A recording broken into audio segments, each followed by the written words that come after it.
I thank the gentleman. Mr. Speaker, the Democrats have objected to counting the presidential electors every single time this century a Republican's been elected president. They spent 4 years trying to overturn the 2016 election. Democrats spied on a presidential campaign. They did impeachment in secret based on a so-called whistleblower whose identity only Congressman Schiff got to know.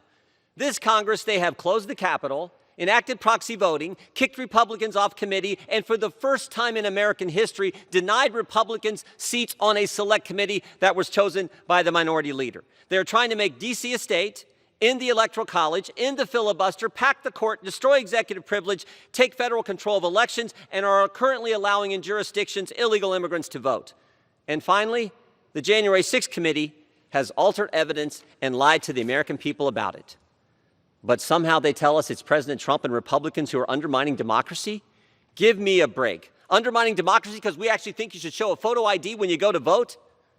In 1 year's time, while Democrats are doing all that, in 1 year's time, they've given us record crime, record inflation, record illegal immigration. And as bad as all that is, it's not the worst.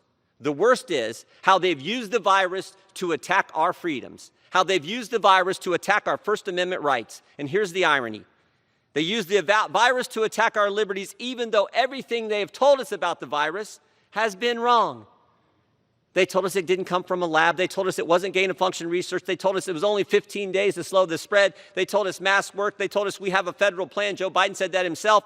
They told us there would never be a vaccine mandate. They told us people who get vaccinated can't get the virus. The vaccinated can't transmit the virus. And they told us there was no such thing as natural immunity. Think about this. Think about this. At the same time, Democrats require you to put on a mask, show your papers and an ID to get a Big Mac at McDonald's. They want to allow the federal government to stop states from requiring a photo ID to vote. This is ridiculous. Vote no on this legislation.